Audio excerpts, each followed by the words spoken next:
Hello, my name is Sydney, and this year, 2019, marks 10 years, a full decade of me writing more seriously, like actually writing on a regular, semi-regular basis, of me being passionate about writing and actually, going after it and like writing. That was a very bad intro. I started writing in and around and after Twilight, which like a lot of people, might say that, and it's true for me as well. I definitely jumped on that bandwagon, not because everybody else was doing it. I didn't even know everybody else was doing it. It just was like, Twilight, say what you will about it, but it was such a impactful book to come out in the writing community that like it inspired a lot of people to try to do it, to try their hand at writing, and the same is true for me. So, not that Stephanie Meyer will ever see this, but thank you for dreaming that one random dream and writing about it. The first thing that I ever remember writing was something called, what was a story called Larry the Leprechaun and the Pot of Gold. Um, and it was one of those things where like I was like 6 or 7 years old. I think I was in first or second grade, and I guess I don't know if I knew how to type yet or whatever, I don't know, but my dad was helping me out by I would dictate the story out loud and then he would type it up. And a couple years ago he actually like found the story like on the file on his computer and he sent it to me. It was a Father's Day present where I basically printed out the story and I drew pictures to kind of like act out the story, and I gave it to him as a Father's Day gift, and I was just like I think about that story with such endearment. Of course, as a writer, you're always growing. You're always an apprentice to the craft of writing, as one of my teachers said. And there's really no masters in this field. And I thought a great way for me to celebrate 10 years of writing was for me to address my younger self, my 13 or 14-year-old Sydney, when she first started writing, about some advice that I would give to her if I could. Maybe some things that I wish I knew or things that would have been helpful. So let's just get into it. Dear young writer Sydney, your fearlessness to try out ideas is admirable. You should have held on to that longer. Definitely when I was first started writing, I would come up with, all these ideas. Some of the ideas I would like never really look at again. Actually, probably most of the ideas. But a lot of them I would try out. I would have like all these different stories or different variations of stories. I would be inspired by a whole bunch of random different things. And I would not be afraid to try out that story, write a little bit of it and see where it takes me. And oftentimes it didn't really take me anywhere, if only because I didn't have any sort of idea of how to finish a project. I was not afraid to try out new ideas, whereas now I definitely approach ideas with a bit of hesitance. I mentioned in my other video, writing lessons learned from talking to myself, which I can link down below, that it takes a couple of major things for me to actually be willing to sit down with an idea. And one of them is having a passion for the idea from the start, which is sort of impossible in a lot of cases. But so now I definitely wish I had that fearlessness to go after these ideas and to just try them out, like no pressure, just see if you like the idea, just give it, just write for fun. I wish that I could do that more, and I definitely have to kind of get that back. But that's definitely something that was my naivete, my naiveness of being a young writer definitely benefited me in that respect, and I wish that I still had that a little bit. Number 2, read more. Stephen King was right after all. So, Stephen King, mega famous writer. One of the pieces of advice that you may have heard around of him saying is something about like, if you don't have the time to read, you don't have the time or the tools to write. And when I saw that quote when I was younger, at the time, I was not really an avid reader. I maybe read a couple books a year, if that, and I thought that was plenty. And I always kind of like turned up my nose at that piece of Stephen King advice, because I'm like trying to justify basically my lack of reading. And also just trying to figure out, why is it that I love writing if I've not been a huge reader? Like I continue to write even if I'm not really reading. And so I was basically just trying to justify that. But as I've gotten older, as time has passed and I've gotten seriously into reading, I do realize how important it is to be a reader if you are a writer. And I definitely have another video where I talk more about that, which I can also link down below. There might be a few videos linked down below. Just have a look at them all. There's so much that you can learn from reading that you wouldn't be able to learn just by writing things. Stephen King was definitely right, and I know that now. So no more turning up my nose. What was that? Number 3, editing as you go is a bad idea. Just don't do it. Don't do it, okay? I was so guilty of this when I was younger. It wasn't until maybe 2 or 3 years ago, yeah, actually the first time I finished the draft, it wasn't until about then that I actually got out of this habit. I would always read as I write, partly I think as a form of procrastination if I didn't really know how much I was going to be able to write. And at that point, I had no concept of finishing a project. And so I was basically just rereading what I'd written before and editing it, tweaking it, making changes. And to be honest with you, that's kind of what I'm doing right now for Camp NaNoWriMo with the first part of my first chapter. So it's funny how things come back around and bite you. But yeah, just editing as I mean, this is different for all writers, of course, but for me, I cannot edit as I go. If I do, I will never move forward. If that's how you go, that's fine. That works for you, whatever. But for me, I have learned that that is not the way. That is not the path for Sydney to go down. It's a path that never ends. Trust me, okay? Number 4. Remember all those times you wondered what your calling in life would be? Well, you found it. I always used to wonder that especially when I was like around middle school age, I would wonder what my calling in life was because I hear people talking about what their calling in life was. I don't really hear about this so much nowadays, I don't think. At least maybe not with the word calling. But I used to hear that a lot, and I would always think and wonder what my calling in life would be. And at this time, this was like just before I started writing. And even when I started writing, like the first couple of years, I didn't even realize it was like a calling. It was just a thing that I liked to do for fun. You know, it was at best a hobby at that time. And it wasn't until a few years later, like several years into writing, that I realized, oh yeah, it is my calling, isn't it? Because it's still here.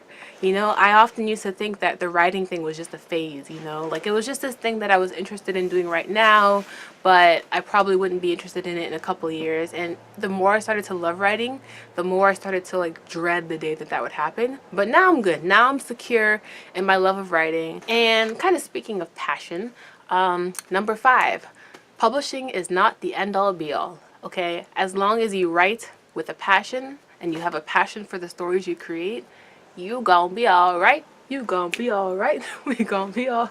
I don't even know what song that is. Even well before I'd ever finished the draft, I was like wanting to be published. You know, I wanted to see my books on the shelves and I wanted to be able to share that with other people. Now, more and more, I am less obsessing over the idea of publishing. You know, if I write a query letter, okay. If it gets rejected, okay. You know, like we're making the progress that we can make as best as we can make it, and as long as I'm being true to myself and my passion, we gonna be alright, okay? And I will also, are you sensing a pattern here? I will also link down a video in which I talk about this topic more in depth, about wanting to be published and how that can affect your writing. Because it's not just a mental thing, it's also just about how you are actually able to write, you know? I feel like, at least for me, that has been affected by my desire to publish. And I will link that video down below. So we're at 3 videos linked down below now. Are you keeping count? Because I am now, apparently. Number 6, you are not alone out there as a writer. There is a whole community. So I think as a lot of people are when they first get into something, they don't realize that there are other people out there who also enjoy this thing. And of course I read this book by Stephanie Meyer. Of course I've been to the bookstore and I see all these books on shelves who are obviously written by people.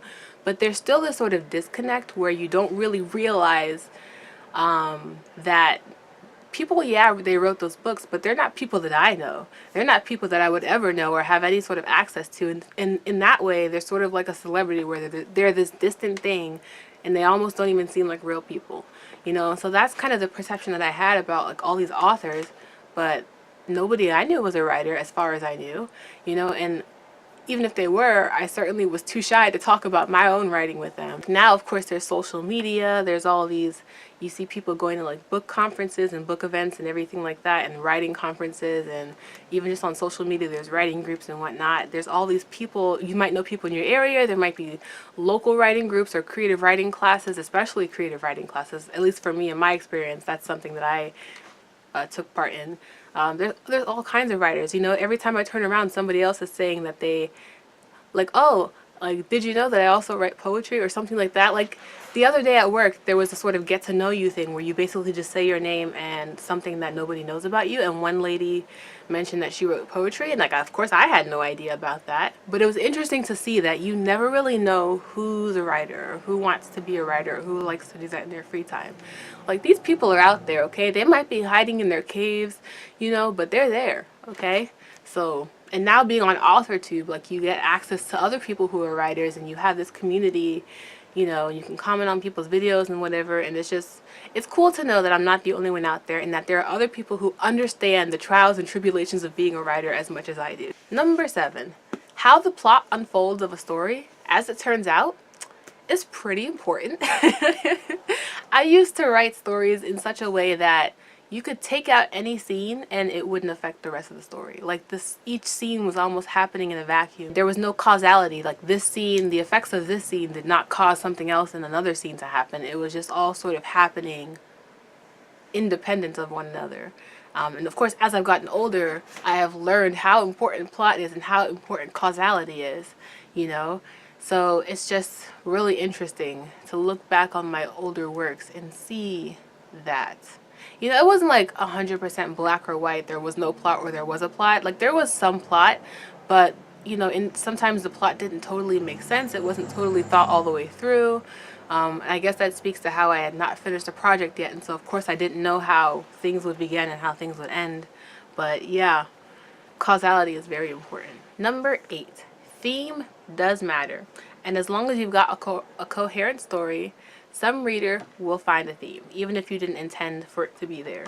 So yeah, again, link in another video down below in which I talked about my, like, discovering my book's theme by accident, and how that just totally changed the way I looked at my story, especially when it came to revisions. Of course, I didn't go into the story with the theme in mind, but you certainly can. I just don't work that way.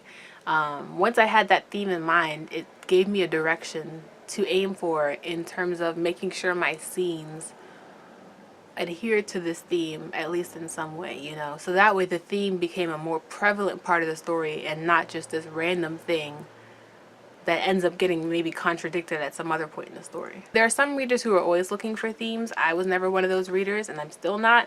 But, you know, if there's going to be a theme in your story, in some ways it can be really cool if you as the writer can figure that out at some point, so that way you can make that theme seem more intentional. Number 9, and this is kind of a really big one. Inspiration is a fickle thing. Do not wait for it, okay? Inspiration works on CPT. And if you don't know what CPT, it stands for colored people time. And it's just this running joke, I guess, where, like, people of my complexion are always, like, late. Not always. It's definitely a stereotype, but it's not. It's a stereotype that at least I have heard used by people like me. But anyway, that's not the point. The point is that inspiration, you know, inspiration works on its own time. Like, if you're waiting for inspiration to come before you sit down for a writing session, you will never finish the book, okay? Because inspiration might come one day after the next, or it might come a month from now, or it might come a year from now, you know? And I think it's also about being open to different types of inspiration, you know? Sometimes the things that you don't expect will be the things that are most inspiring. Like, you might go for a walk and eureka, you've got an idea. Or you might read a book, or you might be talking to somebody, or you might travel somewhere. Like, there's so many things that can spark your inspiration. But that said, you still shouldn't wait for it. You have to train yourself to get into a habit of sitting down to write whenever you can, so that way eventually you don't have to rely on inspiration. Like, it's great if it's there, but you should, you know, still hopefully be able to work without it, you know? And sometimes it's a self-reflexive process. Just the, I guess, virtue of being in your story and being immersed in it and, like, thinking about it is enough to at least inspire me, right? So when I sit down and I really allow myself to get into the story, that alone inspires me to keep going, just because I love my story so much. And last but not least, number 10, you can finish a novel. You have done it 3 times now, with many a revision in between. And that's like 3 brand new start to finish drafts. That's not like, you know, a revision is not a full draft for me unless I completely rewrite it, which I don't tend to completely rewrite revisions. It just becomes a whole new story if I'm going to rewrite it. But yeah, so I mentioned several times throughout this video that I had not finished the book yet, and I honestly was getting to a point wondering whether I even could. You know, and it's not just, you know, a self-doubt thing. Sometimes it's you just have to build up to be able to do that. Like, finishing a book is a huge accomplishment. It's a huge milestone, and it should not be taken lightly. If you finished a book, you should absolutely be proud of yourself, because think of how many people there are in this world who want to write a book. Maybe they sit down and write for a few minutes, but then they immediately give up, or over time they give up because it's too hard. You know, they say writing is like a marathon, and it could not be more true. You know, every lap that you take is maybe another chapter or another scene or some other sort of obstacle that you've gotten through in the story. And you couldn't get through the entire story without all the individual obstacles and scenes and whatever getting you there. Do you know what I mean? So I finished my first full draft in August of 2016 after my New York internship. I had actually written most of the novel during Camp NaNoWriMo. So it was like April of 2016. I wrote like 30,000 words. For July of 2013, or 20, good lord, of July of 2016, I wrote 40 something thousand words, and then I continued to write it throughout the following August. And once I finished it, like, I knew the story wasn't quite where it needed to be, but it was a complete draft. I was in so much shock. I wasn't even happy at the time because I was just like in such shock, and I didn't really know what to do after that because I had never finished the book before. There was no precedent for that for me. Ever since then, I've like figured out a process, you know, but at that time it really was just a huge learning experience. And now I know what it feels like to finish a book, you know, and I know kind of like how the end of the story affects the beginning and affects the middle and all those things, and how everything has to lead up to the end. I mean, it was really just a game changer for me. It was like my entire writing career just pivoted in a new direction once I'd done that. So I am proud of this gal. Yes, just even for how far she's come. She has come so far. She has come so far. Oh my gosh. Okay. She still has a long way to go though. But like I said in the beginning of the video, one is always an apprentice to writing. So those are 10 things that I learned in my 10 years of writing more seriously. I hope you guys enjoyed it. I hope maybe you guys have related to it. Down below, let me know if you guys are writers, how long you've been writing, and if there's anything that you've learned in your years of experience. Yeah, that's all I've got to say. I've certainly been talking long enough.